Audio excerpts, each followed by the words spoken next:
gente, muito boa tarde para vocês. Sejam bem-vindos aqui à minha casa, ao programa da Regina.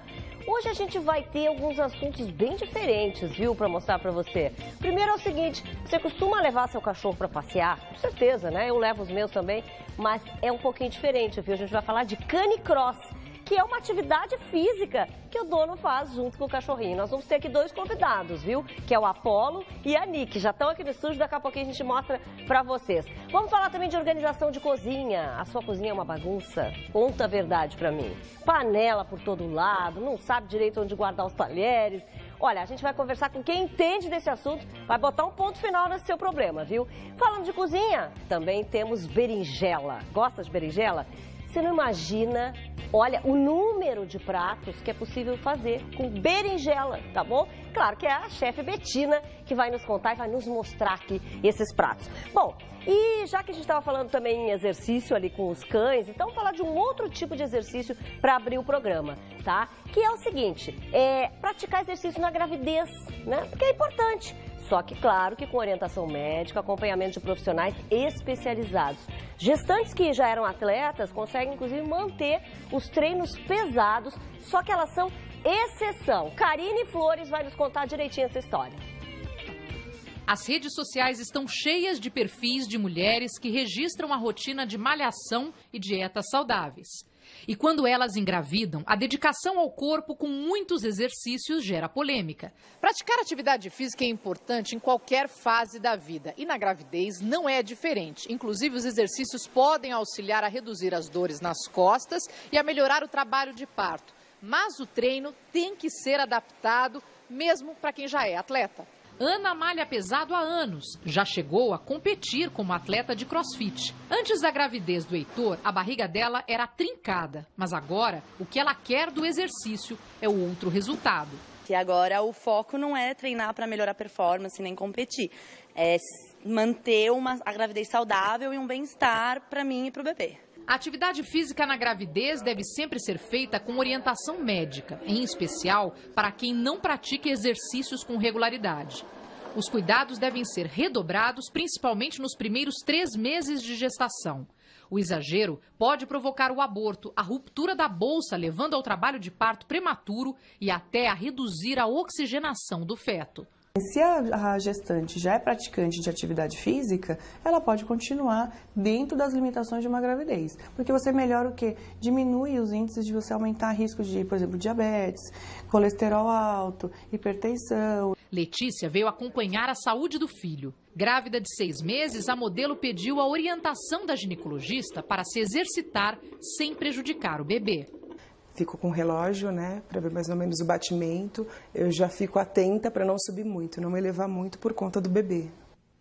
Tá certo. Quero agradecer a Marina Machado, de São Paulo, que nos mandou essa matéria. Falei a Karine Flores, né, porque eu estou tão acostumada com a Karine aqui no programa toda hora. Ela está aqui, daqui a pouquinho ela vem. Bom, lembrando sempre que você também pode participar aqui do programa através do nosso WhatsApp, né, 992241220. Participe do jeito que você quiser, tá bom? Gente, agora a gente vai falar de desemprego. Nossa, assunto recorrente em qualquer roda, né? Em qualquer grupo. O assunto não é o melhor, mas infelizmente está atingindo muita gente. Você já pensou no que deve fazer para garantir os seus direitos? Se for demitido, por exemplo, ou então o que deve fazer para pedir demissão da maneira correta? Para nos ajudar com isso, eu vou receber o advogado Raimar Machado, que é presidente da Comissão de Direito do Trabalho da OAB do Rio Grande do Sul. Raimar, vem para cá comigo. Como vai? Tudo bom? Seja bem-vindo aqui no programa. Vamos falar desse assunto aí que realmente só se ouve falar em desemprego, infelizmente, né, Raimar? Tá difícil, né? E aí, inclusive, eu falei recentemente no nosso WhatsApp, né, que você pode mandar pergunta, viu? Se tiver aí alguma dúvida, né, agora, logo já manda aqui pro Raimar. Raimar, vamos começar perguntando o seguinte, a pessoa se viu desempregada, seja lá de que forma for, né, tendo pedido demissão, ou tendo sido demitida, ou até por justa causa. Qual é, assim, a primeira providência que a pessoa precisa tomar? Olha, Regina, dentro da normalidade das coisas, ela deveria apenas conferir se as verbas rescisórias foram pagas em conformidade com o tipo de rescisão, porque e cada isso é pago imediatamente? Demora um pouquinho? Não, existem prazos, né? Por exemplo, se o trabalhador vai cumprir o aviso, é do primeiro dia útil após os 30 do aviso. se ele é dispensado do cumprimento 10 dias após receber o aviso de dispensa. Então, existem prazos que são peremptórios, porque temos uma multa, a CLT prevê uma multa pesada para casos em que há atraso no pagamento das rescisórias. Tá, e a gente está falando de rescisão, por exemplo, de quem foi demitido, né? Que daí tem que calcular exatamente o que ele tem que calcular. FGTS, participação de resultados se a empresa tem, o que mais? Olha, primeiro, com relação à enumeração dessas parcelas, né? Seria 13º e férias vencidos e proporcionais, que às vezes férias é muito comum que não se goze imediatamente após o direito, então é normal que exista algum período vencido, ele recebe férias vencidas, proporcionais. 13º, geralmente, ele tem os proporcionais pendentes, aviso prévio, a liberação do fundo de garantia, com um acréscimo de 40%, que é a indenização do fundo, né? Ele recebe também um permissivo para o saque das parcelas de seguro-desemprego. E esse seguro-desemprego, ele tem um limite, né, de valor. Tem um limite topo. Em conformidade com o que ele recebia e com o tempo que ele esteve empregado nos últimos anos. Né? Mas por exemplo, bom que ele saiba que ele não vai receber o que ele recebia, né, de seguro-desemprego. Não, há um redutor. Né? Uma trabalhadora doméstica, por exemplo, ela tendo trabalhado 15 meses nos últimos 24 meses, embora descontínuos esses 15 meses, ela tem direito à percepção de um equivalente a um salário mínimo por 3 meses. Então, são cálculos assim que são variáveis em conformidade com a situação o senhor diria que é melhor a pessoa, de repente, se orientar com alguém que saiba, até para saber se os valores estão corretos? Eu creio que sim. Estava te dizendo que dentro da normalidade do cumprimento das obrigações trabalhistas, e se o trabalhador tem condições de examinar ele próprio, ele não precisaria procurar ninguém, ele confere se essas parcelas que eu enumerei agora foram satisfeitas, verifica se o fundo de garantia equivale a aproximadamente 1 ano de salário por ano de serviço, porque esses 8% que o empregador deposita de fundo de garantia, ele é dimensionado para dar aproximadamente, com juros, o equivalente a 100% de uma remuneração mensal por ano. Então, a cada ano ele teria o equivalente a um salário. Trabalhou 10 anos, não teve grandes aumentos espontâneos, e ele vai verificar que ele tem quase que o equivalente a 10 remunerações mensais. Se a coisa estiver muito aquém disso, é porque pode ter um erro. Nesse caso, ele tem que procurar um contador, um advogado trabalhista, um familiar mais esclarecido que ajude. Bom, se a pessoa pediu... Estamos falando, perdão, Regina, nas rescisões sem justa causa. Exato. Né? Não, já ia chegar lá. Existem outros tipos... Já ia chegar lá. Se a pessoa pediu demissão, por exemplo, o que ela tem? Ela tem direito a algum valor? O critério que eu costumo dar, assim, por exemplo, se for numa aula básica, primeiro nível de trabalho, eu costumo dizer o seguinte: olha, o trabalhador, quando pede demissão, quando se desliga, né? Quando ele se demite, então, ou quando ele comete uma falta grave, ele não tem direito àquelas parcelas que são tipicamente indenizatórias, mas ele tem direito àquelas outras que são decorrências normais do trabalho. Né? Por exemplo, saldo de salários. Mesmo com justa causa, o trabalhador tem direito a saldo de salário, porque isso não tem nada a ver com a rescisão. Né? Férias vencidas, 13º vencido, são direitos que ele já teria, independentemente do tipo de rescisão. Mas aquelas parcelas indenizatórias, 40% do fundo de garantia, seguro-desemprego, né, alguma outra eventual estipulação rescisória prevista em cláusula normativa, em dissídios, ele não tem. Ele não tem, então, as indenizações da rescisão, porque a rescisão partiu de uma falha dele ou da iniciativa dele. Né? Sim. Naquelas em que parte do empregador, que há uma diferença de dispensa e demissão, né? A dispensa é quando o empregador toma a iniciativa, a demissão é quando o empregado toma a iniciativa. Então, na dispensa, sem justa causa, o trabalhador tem direito a tudo. Se há justa causa, não tem as indenizações. Se ele pede para sair, não tem também as indenizações. No caso de licença maternidade, por exemplo, a pessoa vai, né, tem o bebê, e quando ela retorna, ela tem um tempo que não pode ser demitida, correto? Nós temos algumas situações de estabilidade temporária, né? No caso aí de 5 meses, de 12 meses, ou durante o curso de um determinado evento. Por exemplo, um dirigente sindical, desde que ele se candidata, até 12 meses após o retorno, ele não pode ser afastado. Membro da CIPA também. A doméstica, um período menor, né? 5 meses. Agora, esses representantes de comissões de trabalhadores que estão previstos nessa lei nova aí da gorjeta, né? Eles têm também uma garantia de emprego que se entende, por enquanto, que dura no período em que ele exerce esse mandato de representante dos trabalhadores naquela comissão que vai distribuir a gorjeta. Então, nós temos inúmeras fórmulas de gratificação, de estabilidades temporárias ou de garantias temporárias de emprego. Raimar, chegou uma pergunta de WhatsApp. Rafael, tu tens aí para nós? Oi, Regina, tudo bom? Na verdade, a gente está recebendo várias perguntas aqui, mas a primeira pergunta é sobre o cálculo dos 40%. Uma pessoa que disse que comprou um apartamento usando fundo de garantia, tem 7 anos de empresa e se fosse demitida agora, como seria feito esse cálculo? E uma outra pergunta também é sobre a rescisão indireta. Se o funcionário tem direito a receber os seus direitos quando existe esse caso de rescisão indireta, quando não é nem demitido e nem pediu demissão. Sim, é interessante. Vamos começar pela rescisão indireta. Né? O que é a rescisão indireta?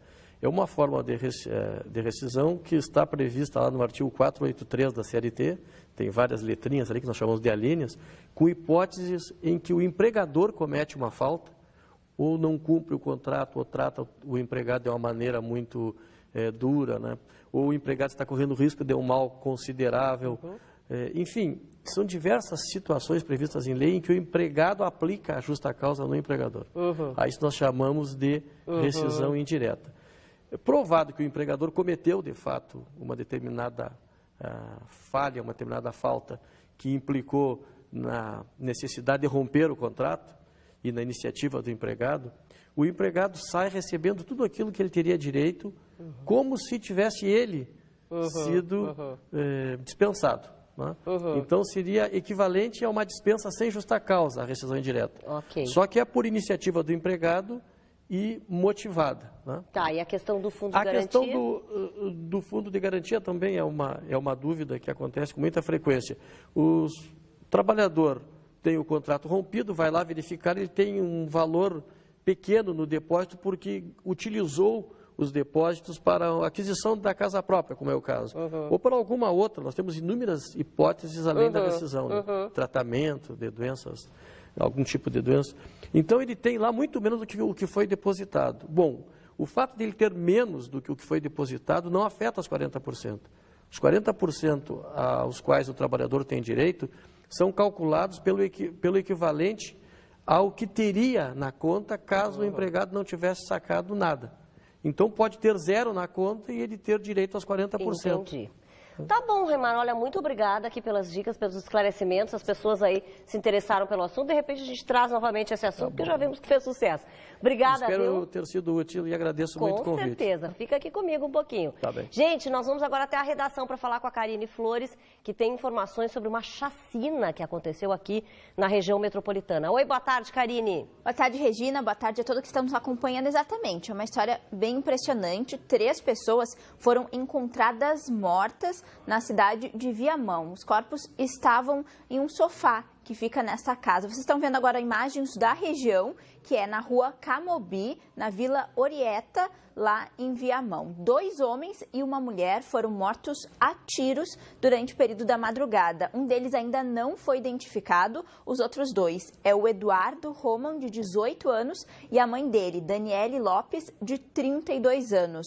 Agora, a polícia está analisando, né, investigando o que aconteceu, mas a principal hipótese que eles estão trabalhando até o momento é que tenha sido uma execução, até pela maneira como aconteceu, né? Pessoas que invadiram a casa, chegaram atirando e mataram 3 pessoas, mas a situação é realmente muito impressionante, né? Porque são 3 pessoas na mesma residência encontradas mortas. A polícia ainda está apurando, tem até uma informação de que eles poderiam estar amarrados, mas a polícia ainda está investigando exatamente o que aconteceu, se foi um acerto de contas, se pode ter uma ligação com o tráfico de drogas. Tudo está sendo analisado para a polícia chegar o mais rápido possível a esclarecimento desse crime. Eles vão analisar também se tem câmeras de segurança próximas na região para ver se eles conseguem encontrar o paradeiro de quem cometeu essa tragédia. Regina.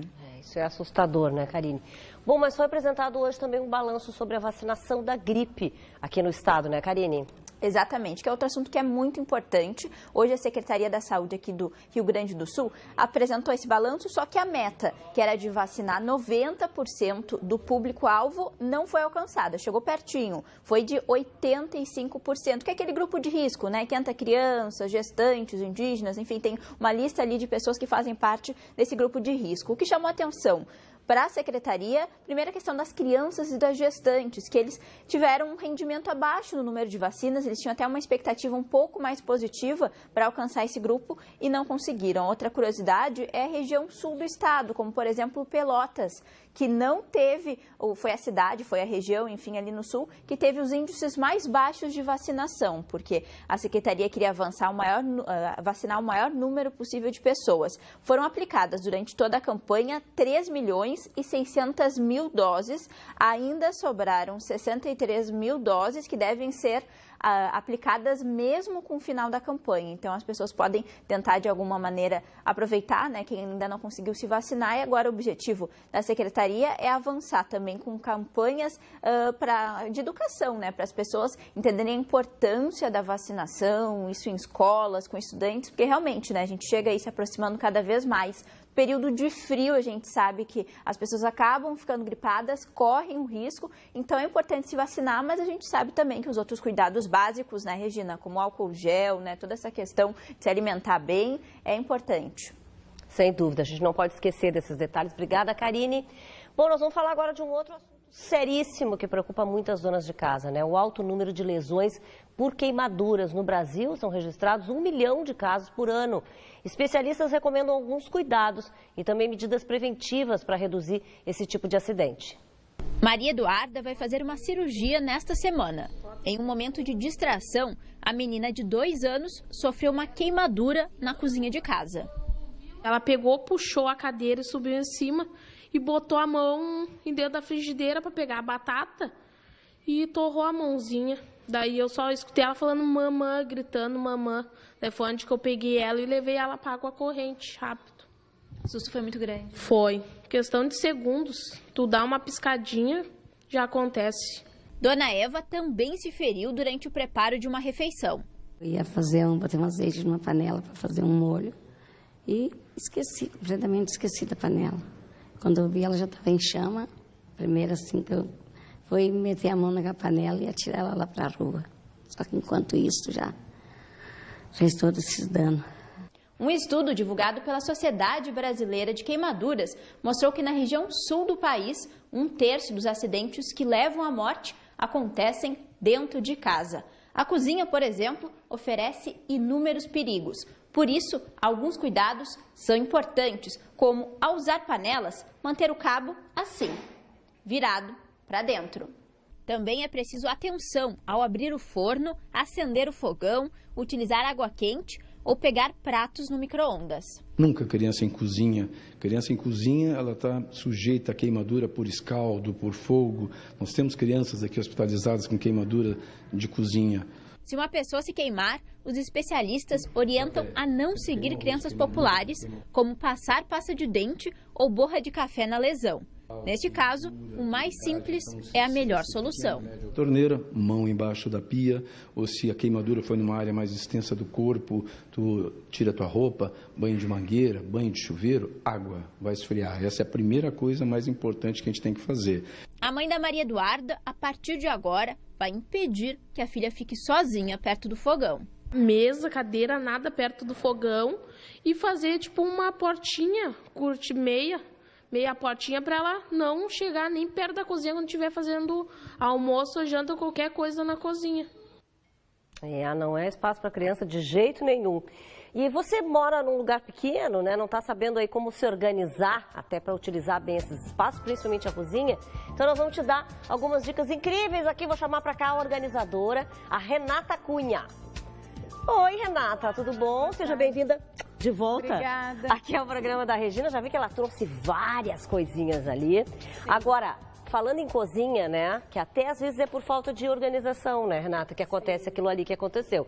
A gente também não se organiza, está fazendo várias coisas, a panela está com o cabo virado para fora. Uma coisa em cima da outra e acaba dando... Exato. Panela, aliás, é um problema, né, porque a gente, por mais espaço que tem, as panelas, a gente não enxerga as panelas que tem, né? Sim. Porque elas ficam todas amontoadas dentro de um lugar. Dependendo da onde, né, tem gente que coloca, hoje em dia tem bastante aqueles gavetões, que aí a panela, pelo menos sendo mais alta, tu consegue enxergar melhor, mas as tampas sempre são um problema, agora, assim como tampa de pote, que tem vida própria. E é impressionante, porque a gente nunca acha a tampa que precisa para aquele pote ou para aquela panela. Eu vi esses dias falando sobre meia em lavar roupa e tampa de pote, são coisas que criam vida e a gente nunca sabe onde vai parar, né? O que a gente tem aqui para nos ajudar lá em casa? Então, eu trouxe organizadores que são vendidos para a cozinha, mas também podem ser adaptados para outros lugares, e principalmente pela questão de criar espaço, né?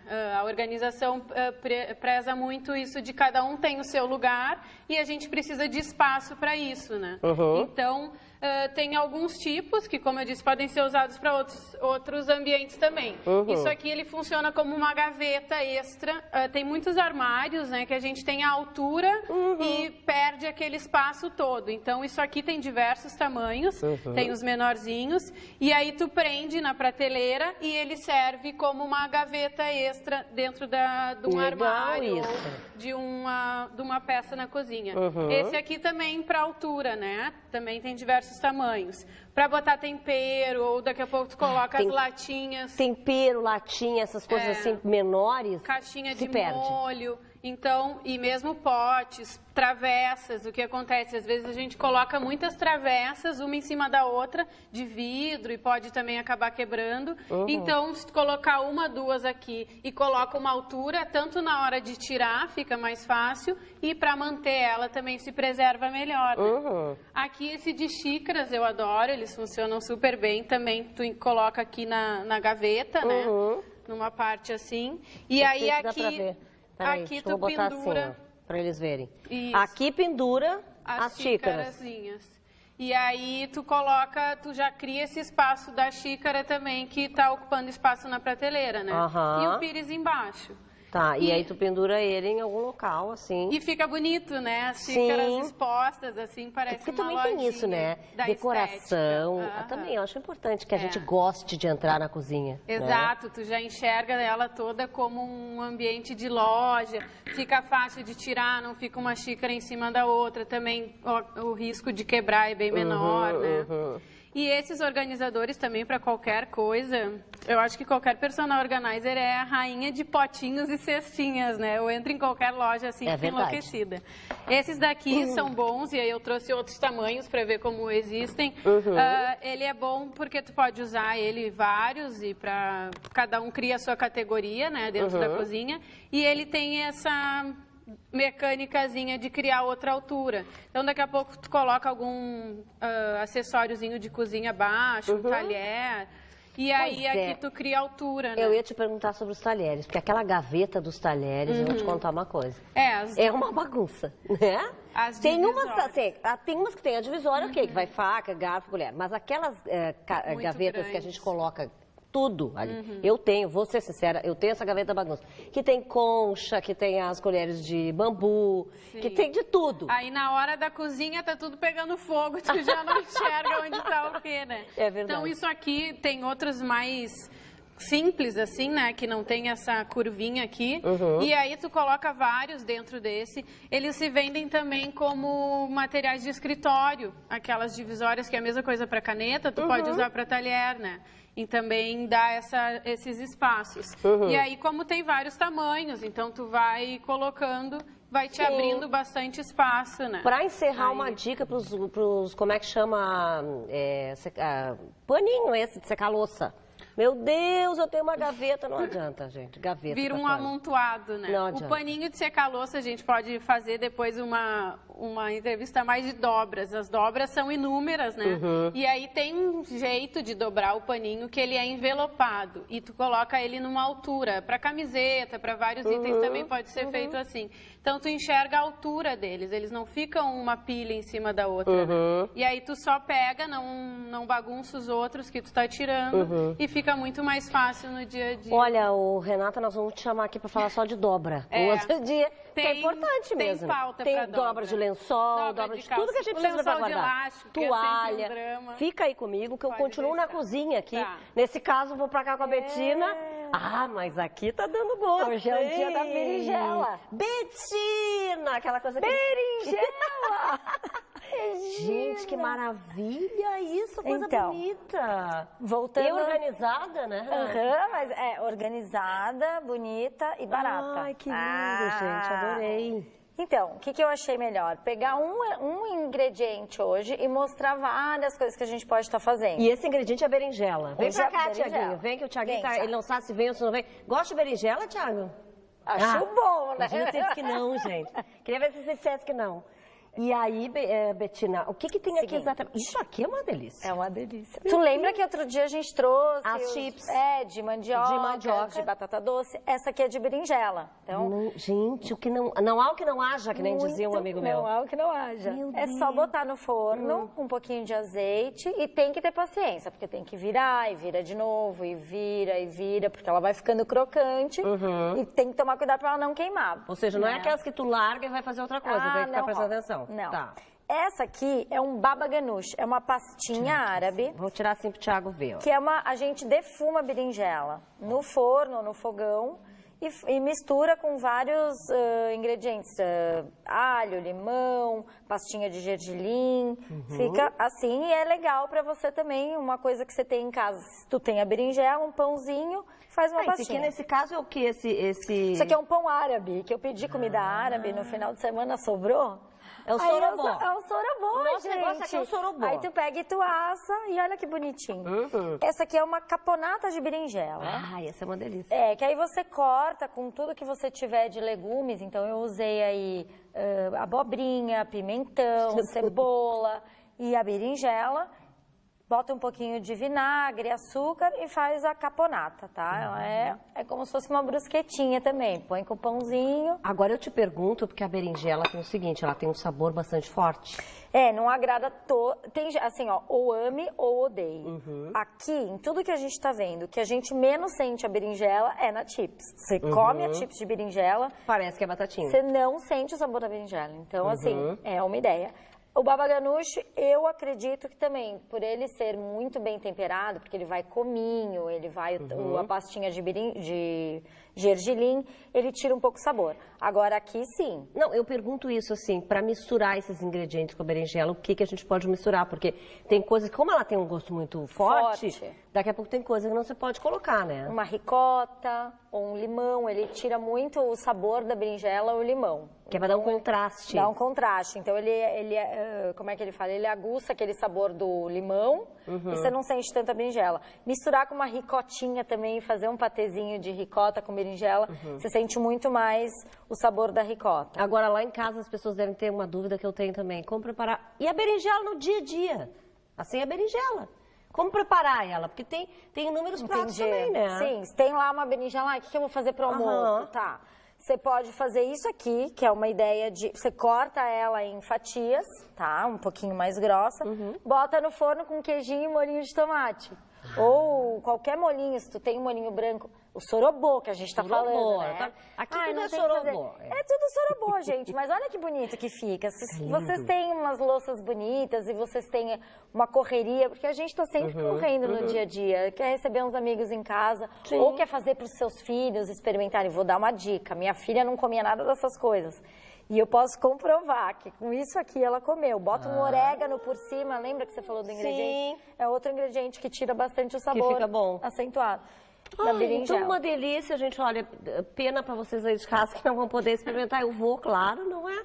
E vou chamar um intervalo para que eu possa fazer isso com mais calma, tá bom? Ó, pra você.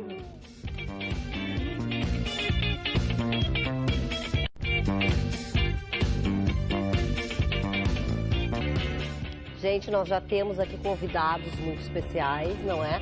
Que são Apolo e Nick, claro, além dos donos deles, que vão falar aqui do esporte, né? Que é o Canicross, mas não agora, nesse momento. Eu só queria mostrar que eles já estão fazendo uma bagunça aqui no estúdio, desde que chegaram, tá? Mas antes é o seguinte, como nós falamos ontem aqui no programa, hoje está acontecendo uma super festa, pertinho aqui da Band, porque é dia de Santo Antônio, né? Então a gente vai voltar a falar com a Karine. Oi, Karine!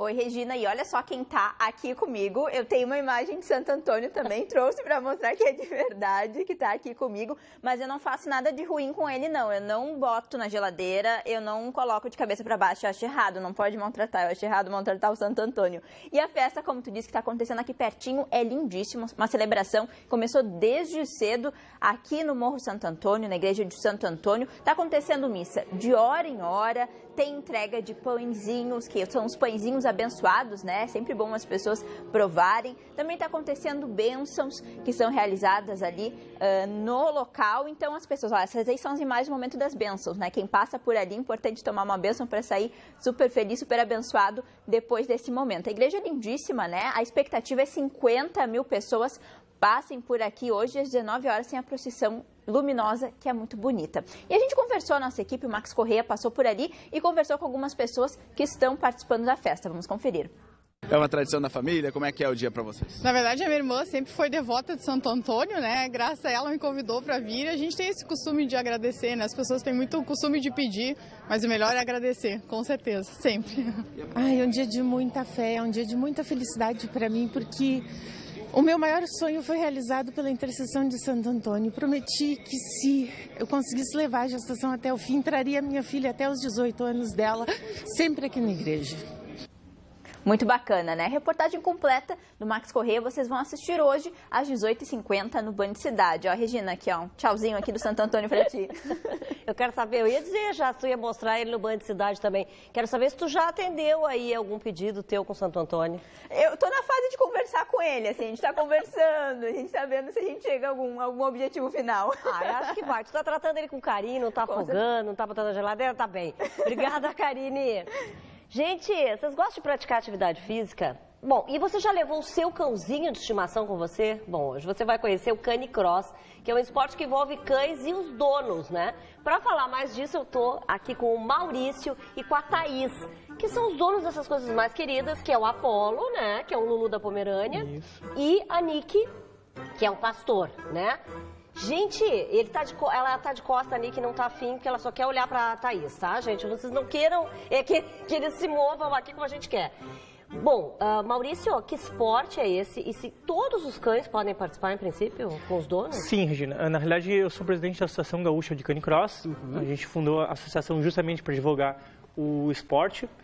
Essa câmera. A câmera que tu quiser, aqui tá em casa. Tá certo.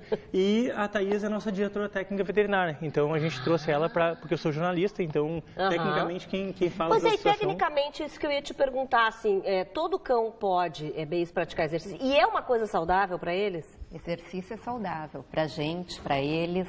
Todo cão pode, assim como toda pessoa pode. Claro que tem animais que não estão em uma condição clínica, física, incapacitante. São mais idosos também. Idosos, animais muito jovens. E tem os cachorros que não gostam também. Mas a maioria deles gosta muito. Ver uma guia é sair de casa. Mas eu estava brincando antes com vocês que eu tenho 3 shih tzus, né? E os shih tzus, na verdade, eu queria ver eles fazerem esses shih tzus correrem, né? E brincarem. Porque tem isso, quer dizer, tem algumas raças que se adaptam mais fácil a isso, né? Tem. E tem, se a gente pensar num ponto de competição, de esporte, claro que tem raças que têm uma capacidade de corrida bem maior. Mas como lazer, como atividade física, esporte, todos eles devem sair. Todos, se não pode correr, pode caminhar, se não caminha muito. A gente tá vendo ali fotos, é isso? De encontros e de onde atividades tem vários que cães se juntos. fez. E o canicross é muito fora de estrada também, né? Fora em piso irregular, em morros, praças. E o campo está treinado, né? Na realidade, o que acontece, Regina? O canicross, como qualquer atividade física, a gente tem que começar aos poucos. Eu, por exemplo, comecei logo depois que meu pai faleceu, para evitar uma depressão, eu comecei a correr com os cachorros. Aí nós entramos nessa questão das raças que tu estava falando, né? Eu tenho um casal de galgos, aqueles bem magrinhos. O pessoal olha no parque, assim, o Maurício tem os galgos, são de corridas. Realmente são cachorros de corrida, mas são cachorros de corrida para curta distância, né? Então a gente entra em perfis diferentes de cães para atividades físicas diferentes. O ano passado teve uma prova, a maior ultramaratona de praia, que aconteceu em Rio Grande, e um cachorro sem raça percorreu 230 quilômetros. Nossa! O Rafael, tem uma pergunta de telespectador, né? Oi, Regina, tem sim. O Fábio de Bento Gonçalves acabou de entrar em contato aqui com a gente. Ele disse que tem muito interesse por esse esporte, mas ele quer saber qual o cuidado que ele tem que ter com a alimentação do cão corredor. Thaís. Quando ele começar a praticar o esporte, provavelmente ele vai começar num ritmo mais devagar, um tempo mais curto. Se o animal dele já tem uma boa alimentação, continua. Quando ele começar a ter uma exigência maior, como um atleta humano, daí ele deve procurar um profissional que oriente ele nessa exigência nutricional. E rapidamente, a regularidade é uma vez por semana, 2 vezes? Se é o dono que põe? Eu faço uns 10 quilômetros por dia. Quem não pode fazer tanto, tu não faz todos os dias, né, Maurício? Eu faço 3 vezes por semana. 3 vezes por semana. A gente tem que trabalhar, tem que estudar, vai fazendo no ritmo que é possível, né? Mas então tudo é possível, vocês vejam, porque tem aqui a Pastor, que é grande, e tem o nosso Apolo aqui, que é um pequenininho. Que corre tudo 10 quilômetros. E corre 10 quilômetros, como está dizendo a Thaís. Mesmo ritmo. Gente... Regina, é importante destacar também que a Associação Gaúcha de Canicross, a GECANI, a gente promove treinos regulares nos parques gratuitos. Legal. Na Redenção, às 7 horas da manhã, nas quartas-feiras, e no Parque Germânia, sextas-feiras, às 7 horas também. Para os interessados, então, todo mundo só entrar em contato. Muito obrigada pela presença de vocês aqui, todos vocês, inclusive. O programa da Regina de hoje está acabando. Super beijo, até amanhã. E a gente encerra agora com as imagens ali da Paróquia Santo Antônio, tá bom? Beijo para vocês.